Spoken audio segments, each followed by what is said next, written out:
Hello दोस्तों, मैं आपका दोस्त मुकेश खोज इन्वेस्टमेंट में आपका स्वागत है। आज हम वापस से एक कंपनी के फंडामेंटल एनालिसिस करेंगे और आज मैं एक ऐसा शेयर लेके आया हूँ जिसको देख करके आपको भी जान करके उसके बारे में फंडामेंटल्स को स्टडी करके आपको भी अच्छा लगेगा।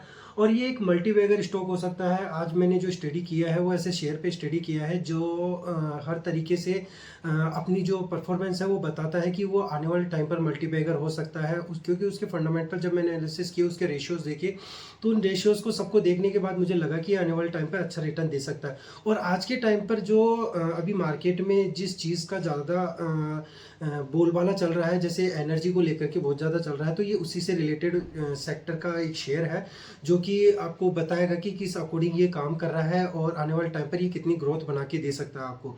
तो ज़्यादा टाइम वेस्ट नहीं करते, हम डायरेक्ट चलते हैं स्क्रीन के ऊपर। और इस कंपनी का नाम है, ये कंपनी है इनकॉर्पोरेटेड, 1999 में इनकॉर्पोरेट हुई थी, बनी थी। तो इसके बारे में बताया जा रहा है कि ये जो बिजनेस करती है वो generation of the power through renewable energy source. मतलब जो रिन्यूएबल एनर्जी का जो सोर्स है उससे ही क्या करता है कि बिजली उत्पन्न करती है, उसके सेक्टर में ये काम करती है। Also providing consultancy services in this regard, मतलब ये पावर के सेक्टर से रिगार्डिंग जो भी कंपनीज वगैरह को इसकी सर्विसेज चाहिए होती है या किसी कंपनी को सर्विसेज चाहिए होती है वो सर्विसेज भी प्रोवाइड करवाती है। वारी energy is the one of the largest vertically integrated new energy companies है। it has India's largest solar panel manufacturing capacity of the 12 gigawatt, 12 gigawatt तक की कैपेसिटी है इसकी मैन्युफैक्चरिंग की। और जो पावर जनरेशन की है उसकी, it is also planted as the Chikhli Surat और अम्बेगन इन द गुजरात में इनके प्लांट लगे हुए हैं। ये आगे ये बताना चाह रहे हैं कि पार्ट ऑफ वरी ग्रुप, जो इस कंपनीज के पार्ट है, जो कंपनीज के अंडर कंपनियां हैं, वो आपके बारे में मतलब ये बताने जा रही है कि the company is subsidiary group of the Waaree group is the spearheading of the solar EPC business. Waaree group is the first India module manufacturer. The group has a 15 gigawatt module capacity and 5.4 gigawatt cell capacity. It is into battery energy storage system and the green hydrogen electrolyzer manufacturing also. The company contributed 10% to group overall profitability. Second ये बताना चाह रहे हैं कि business segment, जो इनका business का segment है, कहाँ से इनका रेवेन्यू आता है, वो सारा बताने चाह रहे हैं।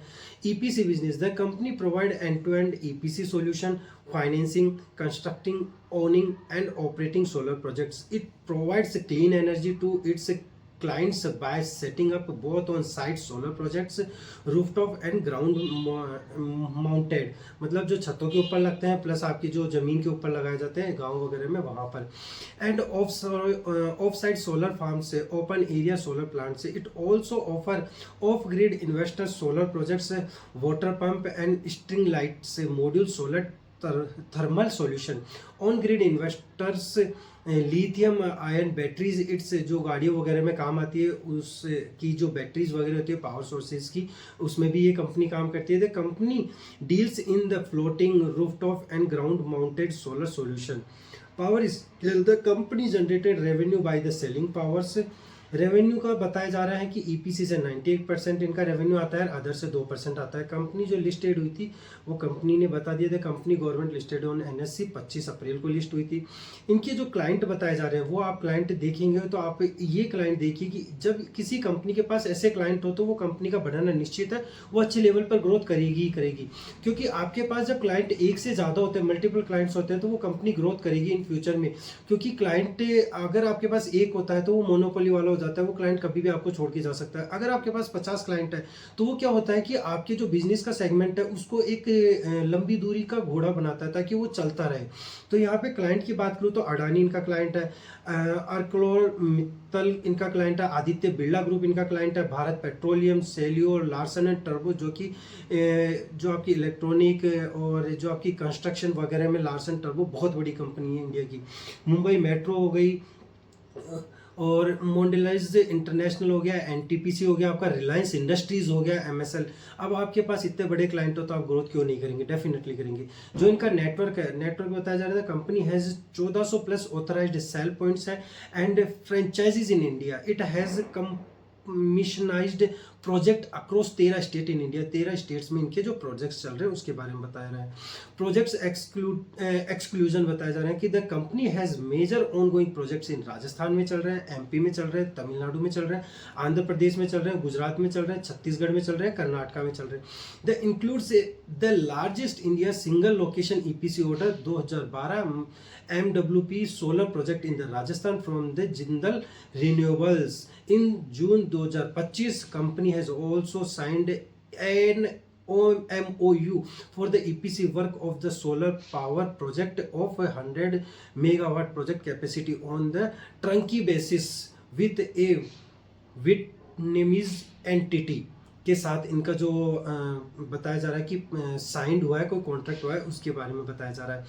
आज की डेट में ऑर्डर बुक की बात करें तो कंपनी के पास कितने ऑर्डर पड़े हैं वो बताया यहाँ पे बताया जा रहा है। As of the quarter first financial year 2026 the company has a unexpected order book 3155 megawatt की, जो ये बताया जा रहा है, to be excluded between the 9 to 12 month compared to 817 megawatt as of the financial year 2023 से, और जो 2026 तक में आप फर्क देख सकते हैं, 817 से 3155 मेगावाट तक की ग्रोथ हुई है इनकी कंपनी की।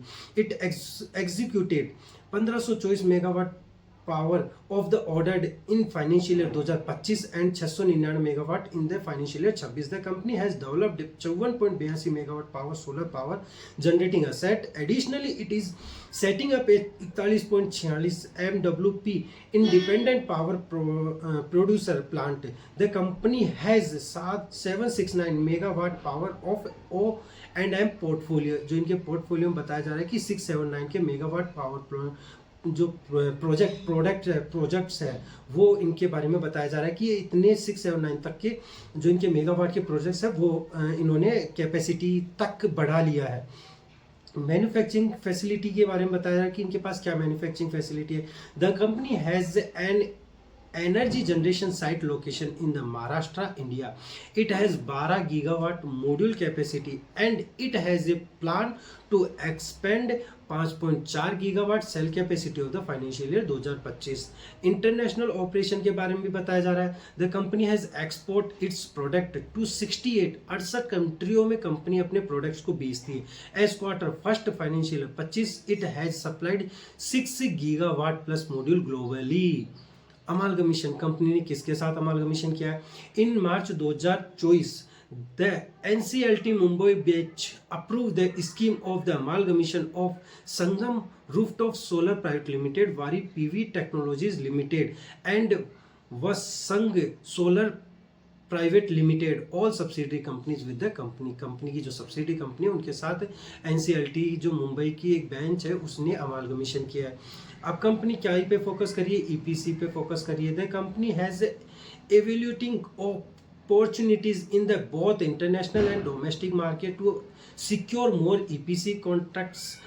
It is participating in the government and private bidding processes. ये कंपनी आज की डेट में गवर्नमेंट और प्राइवेट सेक्टर में जो भी बिडिंग वगैरह लगती है उसमें भी पार्टिसिपेट करती है। O&M, its exclusion third party O&M opportunities in international and domestic market through both organic and inorganic method. The company plan to execute projects between 1.8 to 2 gigawatt in financial year 25, which can result a doubling of the revenue। 2500 से 2800 करोड़ तक का इनका जो revenue है उसमें बढ़त बनाएगा। इसके बाद अगर हम बात करें तो इसके जो बताए जा रहे हैं कि जो इनके रेशियोज है, क्या इनका मार्केट कैप्चर है, तो मार्केट कैप्चर की बात करूँ तो कंपनी का जो मार्केट कैप है वो 13,000 करोड़ रुपए का मार्केट कैप है। कंपनी की जो स्टॉक की प्राइस आज की डेट में 1264 करोड़ रुपए की चल रही है। कंपनी ने आज तक 1814 रुपए का हाई बनाया है, 732 का लो बनाया है। अगर मैं स्टॉक पी की बात करूँ तो 37.3 है। अगर आपको जब मल्टीबैगर कंपनियां ढूंढनी होती है और स्मॉल कंपनियां जो स्मॉल कंपनी होती है उनको ढूंढना है तो वहाँ पर आपको पी रेशियो हमेशा थोड़ा बहुत ज़्यादा मिलेगा। P ratio in the sense क्योंकि आपकी अर्निंग पे पी निकल के आ रहा है तो वहाँ पर आपको कई कंपनियों का ज़्यादा दिखेगा जो स्मॉल कंपनी है, तो वहीं पे आपको ग्रोथ देखने को मिलेगी, वहीं पे आपका पैसा डबल होता है। तो यहाँ पे स्टॉक पी कंपनी का 37 का है। अगर मैं बुक वैल्यू में बात करूँ तो कंपनी की बुक वैल्यू 63 रुपये की है। डिविडेंड भी कंपनी दे रही है बट कम दे रही है। ROC return on capital employment 82। अगर किसी कंपनी का ROC 20 से ज़्यादा होता है तो वो कंपनी का अच्छा बताया जाता है। ROE भी 20 से ज़्यादा होता है तो अच्छा बताया जाता है। ROE का मतलब होता है रिटर्न ऑन इक्विटी, इक्विटी के ऊपर आपका कितना रिटर्न निकल के आ रहा है कंपनी का, तो 65% का निकल के आ रहा है, जो कि एक अच्छा साइन माना जाता है। इंट्रेंजिक वैल्यू के बारे में मैं हमेशा बात करता हूं कि जब भी किसी शेयर की वैल्यू इंट्रेंजिक वैल्यू से कम होती है तो वो शेयर हमेशा अच्छा बोला जाता है। अगर किसी शेयर की वैल्यू जैसे मानते हैं कि 1000 रुपये और उसकी इंट्रेंजिक वैल्यू 1500 रुपये, तो वो शेयर हमेशा अच्छा होगा। वो आपको ये एक हिंट देता है कि हाँ 50% सही हो, आप उसमें इन्वेस्ट कर सकते हो, क्योंकि आप जब भी फंडामेंटल एनालिसिस करते हो तो ये चीज़ आपको हमेशा नोटिस करनी पड़ती है।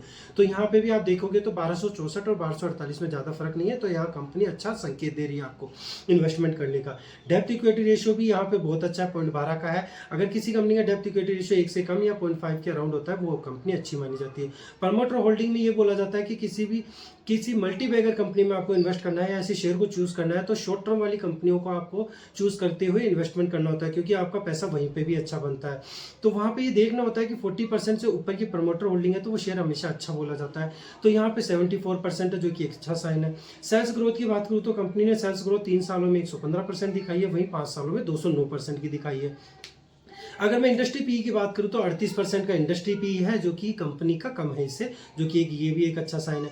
और एक चीज़ और है यहाँ पे कि वर्किंग कैपिटल ये होता है कि कंपनियों को अपने डेली रूटीन के कामकाज के लिए पैसों की ज़रूरत होती है, तो उसके लिए कंपनी के पास एक पैसा होना चाहिए जिसको वर्किंग कैपिटल बोला जाता है। तो कंपनी के पास 308 करोड़ रुपए का वर्किंग कैपिटल का पैसा पड़ रहा है। इसके अलावा FIDIs, किसी भी कंपनी में अगर FIDIs इन्वेस्टमेंट करके बैठे तो ये मान के चलिए कि वो कंपनी अच्छी है, क्योंकि वहाँ पर उन कंपनियों ने अच्छा एनालिसिस किया, उस कंपनी के बारे में पढ़ा है, उसके बोर्ड ऑफ मेंबर से बातचीत करी होगी, सब कुछ करते हुए इन्वेस्टमेंट करती है कंपनी। तो यहाँ पर एक और अच्छा साइन मिल जाता है आपको इन्वेस्टमेंट करने का। तो जब भी आपको किसी कंपनी में पैसा बनाना हो, शॉर्ट टर्म में या लॉन्ग टर्म में, तो वहाँ पर इन चीज़ों को नोटिस करना जरूरी है, क्योंकि पैसा आपका है तो आपको इन चीज़ों का ध्यान रखना होगा और इन चीज़ों की स्टडी करनी होगी। आप अगर मेहनत नहीं करेंगे, स्टडी नहीं करेंगे, तो आपको पैसा बना के कोई कंपनी नहीं देगी। कोई इसमें टॉपिक नहीं होता, कोई हिंट नहीं होता, कोई आपको टिप्स नहीं दे सकता। ये आपकी स्टडी पे मैटर करता है कि आप कितनी स्टडी करके कितना पैसा बना सकते हैं। ये कोई मैजिक नहीं है, यहाँ पे आपको स्टडी करनी ही पड़ेगी, उसके साथ ही आप पैसा बना सकते हैं। अगर मैं आगे बात करूँ तो पीईजी रेशो के बारे में मैं आपको एक छोटा सा हिंट दे देता हूँ। अगर किसी कंपनी का पीईजी रेशो 1 से कम है तो वो कंपनी अंडर वैल्यूड मानी जाती है, परंतु माइनस नहीं होना चाहिए। अगर किसी कंपनी का पीईजी रेशो 1 के इक्वल है तो वो कंपनी फेयर वैल्यू बोली जाती है। अगर किसी कंपनी का पीईजी रेशो 2 से ज़्यादा है तो वो कंपनी ओवर वैल्यूड बोली जाती है। तो यह कंपनी का 0.19 है, जो कि एक अच्छा साइन है। इसके बाद हम आते हैं यहाँ पे, ये आपके जो कंपनी के चार्ट है वो चार्ट दिखाया गया है, तो आप ये चार्ट देख सकते हैं और आपको इस चार्ट को भी स्टडी कर सकते हैं। इसमें मैं एक छोटी सी और चीज़ ऐड कर देता हूँ, वॉल्यूम वो होता है कि डे में कंपनियों के अंदर कितने लोग ट्रेड कर रहे हैं, कितने खरीद रहे हैं, कितने बेच रहे हैं। तो ये वॉल्यूम होना बहुत ज़रूरी है। अगर किसी कंपनी के शेयरों में वॉल्यूम नहीं आ रहा है तो वहाँ पर इन्वेस्टमेंट नहीं करें, ये मेरा सजेशन है। वॉल्यूम आने से क्या होता है, किसी कंपनी में वॉल्यूम अच्छा होता है तो वहाँ पर शेयर की प्राइस कभी भी ऊपर जा सकती है, कभी भी नीचे। तो वहाँ क्या होता है कि आपका प्रॉफिट बनने का चांस होता है वो बहुत अच्छा हो जाता है। तो वॉल्यूम हमेशा ये देख के चले कि वहाँ पे 1 से 1.5 लाख का वॉल्यूम हमेशा होना चाहिए। तो यहाँ आप देखेंगे जैसे 2,55,000, 3 लाख, 3.5 लाख, 4 लाख, 5 लाख का वॉल्यूम आ रहा है, तो ये एक अच्छा साइन है। किसी भी कंपनी में इतना वॉल्यूम होना बहुत जरूरी है। तो ये एक मल्टी बैगर कंपनियों में ये साइन होता है कि इन चीज़ों को आप हमेशा नोटिस में रखें। इसके बाद हम आते हैं यहाँ पे कुछ कंपनी के प्लस पॉइंट्स बताए गए, माइनस बताए गए। तो ये आप देख सकते हैं कि company is expected to give good quarter बता रही है, CAGR 143 का बता रहा है लास्ट फाइनेंशियल ईयर में। और इसके अलावा company has good ROE return on equity निकाल के दे रहा है। ये चीज़ें आपको बताई जा रही है। और इसकी जो पीयर कंपनी है वहाँ पे आप पीयर कंपनीज में भी देख सकते हैं कि इससे रिलेटेड कौन कौन सी कंपनी है जो यहाँ पर काम कर रही है। इसके PE रेशो आप देख सकते हैं, कितना मार्केट कैप है, ये सारा सब कुछ आप यहाँ पे देख सकते हैं। इसके बाद हम क्वार्टरली रिजल्टों को देखते हैं। तो क्वार्टरली रिजल्ट में भी कंपनी धीरे धीरे ग्रोथ करती हुई जा रही है। अगर मैं बात करूँ जून 25 की, तो कंपनी ने 603 करोड़ रुपए की सेल दिखाई है और सितंबर 25 में भी इन्होंने ग्रोथ दिखाते हुए बोला है कि हम 775 करोड़ रुपए की हम अचीव कर लेंगे। और अगर मैं बात करूँ तो नेट प्रॉफिट में भी कंपनी हमेशा प्लस प्लस में ही जा रही है। आप यहाँ पे देखें नेट प्रॉफिट में प्लस आ रही है कंपनी, कभी भी माइनस में नहीं गई है। तो ऐसा नहीं है कि ये अपने जो इन्वेस्टर है उनको पैसा बना के नहीं दे रही है, कंपनी पैसा बना के दे रखी है। और यहाँ पे अर्निंग पर शेयर भी यहाँ पे देख लीजिए कि कितना पैसा बन रहा है, 11 रुपये, 8 रुपये, 9 रुपये, 5 रुपये, जो कि एक अच्छा साइन है। अगर मैं ईयर ऑन ईयर बात करूँ तो कंपनी की ईयर ऑन ईयर देखिए 2021 से कंपनी सीधे ग्रोथ में दिख रही है। 6 करोड़, 13 करोड़, 162 करोड़, 351 करोड़, 876 करोड़। क्योंकि मैंने शुरू में ही बात करी थी, मैंने आपको बोला था कि आज की डेट में जो पावर सेक्टर वो एक ऐसा sector, renewable energy, thermal energy, ये सारे ऐसे सेक्टर हैं, मतलब एक एनर्जी के सेक्टर है जिसमें आज की डेट में ग्रोथ देखने को मिल रही है। क्योंकि सेंट्रल गवर्नमेंट इसको प्रमोट भी कर रही है, तो इस वजह से कंपनी में ग्रोथ अच्छी है। और यहाँ पे प्रॉफिट आप देखेंगे तो प्रॉफिट भी कंपनी बना रही है। यहाँ पे एक चीज़ और मैं आपको बता देता हूँ कि यहाँ पे ये कंपनी बोलना चाहिए कि सेल्स ग्रोथ, कंपनी की सेल्स ग्रोथ ईयरली 63% की बताई जा रही है। वहीं अगर कंपनी की सेल्स में ग्रोथ है तो प्रॉफिट में कितनी ग्रोथ है, 79% की प्रॉफिट में ग्रोथ दिखी है। आप उसके बाद आप एक चीज़ ये और देखिए कि कंपनी ने जो सेल्स ग्रोथ 63% की दिखाई है, उसके अकॉर्डिंग प्रॉफिट में ग्रोथ भी 79% की दिखाई है। तो क्या शेयर में भी इतनी ग्रोथ दिखाई है? तो यहाँ पे आप देखेंगे तो शेयर में इतनी ग्रोथ नहीं दिखाई है। तो एक चूज करने का पॉइंट है, तो कंपनी ने शेयर में ग्रोथ नहीं दिखाई है। तो यह आपके लिए एक हिंट है कि आप इस शेयर को देख सकते हैं, उसकी स्टडी करके उसमें इन्वेस्ट कर सकते हैं। इसके अलावा रिटर्न ऑन इक्विटी भी देख सकते हैं, तो 66% का रिटर्न ऑन इक्विटी निकाल के दिया है कंपनी ने। तो ये चीज़ आप और स्टडी करें, यहाँ पे देख सकते हैं। इसके अलावा अगर मैं बैलेंस शीट की बात करूँ तो किसी भी कंपनी की बैलेंस शीट एक ऐसी होती है कि वो आपको एक उसका आईना दिखाती है कि कंपनी किस जगह खड़ी है और आने वाले टाइम पे कहाँ जाएगी, वो बैलेंस शीट होती है। तो यहाँ पे अगर मैं बात करूँ तो लोन्स, कंपनी के लोन्स 81 करोड़ रुपए के लोन्स है आज की डेट में। कंपनी 637 करोड़ का रिजर्व बना के बैठी है आज की डेट में। अगर मैं अदर लाइबिलिटीज़ की बात करूँ तो 712 करोड़ की लाइबिलिटीज़ है। इसके बिहार पे फिक्स असेट देखिए 259 की फिक्स असेट्स है। वर्किंग कैपिटल की जो बात करें 119 CWIP वर्किंग कैपिटल का ही एक शॉर्ट नेम होता है, उसको ही बोलते हैं। इन्वेस्टमेंट कंपनी 61 करोड़ का करके बैठी है। अगर मैं अदर असेट्स की बात करूँ तो 1013 करोड़ के असेट्स है। तो कंपनी के लोन ज़्यादा नहीं है इस असेट्स के अगेंस्ट में। तो यहाँ पे ये बैलेंस शीट दर्शाती है कि कंपनी आज की डेट में अच्छा ग्रोथ कर रही है। इसके अलावा मैं रेशियोज़ की बात करूँ तो रेशियोज़ आप देख सकते हैं, रेशियोज़ ज़्यादा ऐसा कुछ नहीं है, आप स्टडी कर भी सकते हैं या इनको छोड़ भी सकते हैं। फंडामेंट आप अगर लॉन्ग टर्म के लिए इन्वेस्टमेंट करते हैं या शॉर्ट टर्म में आप 2-4 महीने या 20 दिन 15 दिन की ट्रेडिंग करती है तो वहाँ पे ये काम नहीं आता है। अगर मैं शेयर होल्डिंग पैटर्न की बात करूँ तो शेयर होल्डिंग पैटर्न में हम यहाँ पे बात करते हैं कि कंपनी की आप जो प्लस पॉइंट बताना चाह रहा हूँ वो चीज़ यहाँ पे दिखेगी आपको कि क्या है प्लस पॉइंट।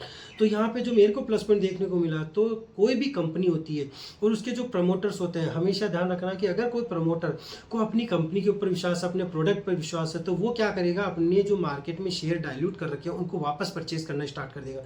जब मेरे को दिख रहा है कि यार मेरी चीज़ है वो आने वाले टाइम पर और ग्रोथ दिखा सकती है, तो मैं क्यों ना उसको वापस बाय कर लूँ। तो वही चीज़ यहाँ हुई है। तो प्रमोटर होल्डिंग देखिए 44% प्रमोटर की होल्डिंग थी 2017 में, उसके बाद कम हुई 38, फिर 2019 में 38 हुई, फिर 2020 में 71% की वापस से इन्होंने मतलब अराउंड 40% के अराउंड की इन्होंने परचेजिंग कर ली, 35 से 40%, जो कि एक अच्छा साइन है। फिर 3% की परचेजिंग करी। तो कंपनी के जो प्रमोटर है उनको अपने प्रोडक्ट पे इतना विश्वास था, इस वजह से इन्होंने वापस से मार्केट से जो शेयर डाइल्यूट कर रखे थे वो वापस से परचेज कर लिए। जो इनको प्रॉफिट बना रही थी कंटिन्यू, उस प्रॉफिट को इन्होंने कहीं यूज न लेते हुए अपनी शेयर की जो होल्डिंग है वो वापस से परचेज कर ली मार्केट से, जो कि एक अच्छा साइन है। तो आज की डेट में आप देखिए 74.39% की प्रमोटर होल्डिंग है, जो कि बहुत बहुत अच्छा साइन होता है किसी भी कंपनी के लिए। और आप एफआईडीआईज की बात करते हैं तो एफआईडीआईज में देखिए कि शुरू में आप देखेंगे तो 2018 में था, फिर 2019 में नहीं था। जैसे ही कोविड आया, कोविड के बाद से इनकी डिमांड बढ़ी, जिसके बाद से एफआईज ने भी इसमें स्टडी किया, उसके बाद 1.38% का इन्वेस्टमेंट कर दिया है। डीआईज ने पहले कोई इन्वेस्टमेंट नहीं किया था, 2024 में किया, फिर 25 में किया। यहाँ पर डीआईज का इन्वेस्टमेंट आना बाकी है। तो आप ये देखिए कि ये कंपनी कितना ग्रोथ कर रही है और आपको कितना प्रॉफिट बना के दे सकती है। मैंने वहाँ पे बात करी थी कि कंपनी का जो स्टॉक है उसने ग्रोथ करी है, नहीं करी, इसी वजह से ग्रोथ नहीं करी, क्योंकि अभी इसमें इन्वेस्टमेंट आना बाकी है। जिस दिन इसमें इन्वेस्टमेंट आएगा तो ये कंपनी का जो शेयर है वो बहुत अच्छे लेवल पे भागेगा और आपको अच्छा रिटर्न भी बना के देगा। तो इन चीज़ों को, छोटी छोटी चीज़ें जिनको आपको देखने की जरूरत होती है, इन चीज़ों को स्टडी करने के बाद आप अच्छा प्रॉफिट भी बना सकते हैं और सीख भी सकते हैं। क्योंकि आपकी जो इन्वेस्टमेंट करने के बाद प्रॉफिट कमाना और या नुकसान करना वो आपके हाथ में है कि आप प्रॉफिट कमाते हैं, नुकसान करते हैं। अगर आप एक बार नुकसान करते हैं बट कुछ सीख के निकलते हैं वहाँ से, तो वो आपके लिए प्लस पॉइंट है। नेक्स्ट टाइम आप करेंगे तो या तो आप बहुत कम लॉस करेंगे या आप कुछ प्रॉफिट बना के निकलेंगे। अगर आप शॉर्ट टर्म के लिए इन्वेस्टमेंट करते हैं तो मेरा टारगेट हमेशा रहता है 15 से 20%। 15 से 20% ऑन एन एवरेज आप पूरे साल भर की 10 से 15 ट्रेड भी करते हैं और 10 से 15% का रिटर्न निकालते हैं, तो आप खुद सोच लीजिए आपका रिटर्न कितना बेटा। कहीं आपको सेविंग बैंक से नहीं मिलेगा, एफडी से नहीं मिलेगा, कहीं से भी इतना रिटर्न नहीं मिलेगा जितना यहाँ से मिलेगा। परंतु सबसे एक चीज़ है, यहाँ पे आपको स्टडी करनी पड़ेगी या आपको किसी न किसी के वीडियो देख के आपको उन चीज़ों को सीखना पड़ेगा, तभी उसके बाद आप इन्वेस्टमेंट कर सकते हैं और अच्छा प्रॉफिट बना सकते हैं। यहाँ पे पब्लिक की होल्डिंग 24% है, तो यहाँ पे मेरे को ग्रोथ के चांस ज़्यादा लगते हैं इस कंपनी के। ये आने वाले टाइम पे अच्छा प्रॉफिट बना के दे सकती है। जो मेरे को फंडामेंटल्स लगे इसके अकॉर्डिंग मैंने आपसे डिटेल शेयर करी, तो आप यहाँ पे देख सकते हैं। और आपको अगर इसमें और भी कुछ देखना है तो नीचे यहाँ पर कंपनी की बैलेंस शीटें लगाई हुई है। आप यहाँ बैलेंस शीट में कंपनी की सारी डिटेल्स होती है, बोर्ड ऑफ मेंबर क्या डिसीजन ले रहे हैं, आने वाले टाइम पे क्या कौन सा प्रोडक्ट आएगा, कौन सा नया मेंबर आएगा, क्या चेंजेस हुए हैं, वो सारा सब कुछ आप यहाँ से देख सकते हैं। क्या लेटेस्ट अपडेट्स आई है, यहाँ पे अनाउंसमेंट भी आते रहते हैं। ये फाइनेंशियल्स है, इनको पढ़ सकते हैं आप, ये सारा सब कुछ देख सकते हैं। तो ये screener.in की एक साइट है, वहाँ पे जाइए, वहाँ पे जाके आप आराम से स्टडी कर सकते हैं, इन चीज़ों को देख सकते हैं। उसके बाद आप छोटा छोटा अमाउंट करके इन्वेस्टमेंट कर सकते हैं। आप हमेशा जब भी इन्वेस्टमेंट करें तो छोटा छोटा अमाउंट इन्वेस्टमेंट करें और प्रॉफिट 10, 15, 20% बना के निकले, तो उससे कंसिस्टेंसी निकल के आती है। कंसिस्टेंसी आपको हमेशा बूस्ट करती है कि आप लालच की तरफ न फंसे। जब भी आदमी लालच करता है तो वहाँ पे लॉस करके ही निकलता है। मैं कभी भी आपको इंट्राडे ट्रेडिंग की कभी भी एडवाइस नहीं देता हूँ, मैं शॉर्ट टर्म की और लॉन्ग टर्म की एडवाइस देता हूँ। और आप शॉर्ट टर्म लॉन्ग टर्म में इतना प्रॉफिट बना सकते हैं जितना आप इंट्राडे में नहीं बना सकते हैं। ये सेबी का जो एक नोट वो आया था, एक आर्टिकल, उन्होंने भी बोला है कि इंट्राडे के अंदर 80 से 90% लोग हमेशा प्रॉफिट ही बुक नहीं कर रहे हैं, वो लॉस बुक कर रहे हैं। ओनली 5 से 10% लोग ऐसे होते हैं जो प्रॉफिट कमा रहे हैं। तो आप क्यों इंट्राडे में फंसते हैं? शॉर्ट टर्म लॉन्ग टर्म में इन्वेस्ट करके अच्छा प्रॉफिट बना सकते हैं ना। 10-15% का प्रॉफिट बहुत अच्छा होता है। उसके साथ साथ आपको अच्छी अपनी जो जॉब है उसको करते रहिए और मज़े लेते रहिए, और जो पैसा आप बनाते हैं उसको इन्वेस्ट करते रहिए या खर्च करते रहिए अपने ऊपर। अगर जानकारी अच्छी लगी हो तो आप लाइक कर सकते हैं, शेयर कर सकते हैं, सब्सक्राइब कर सकते हैं। Thank you guys.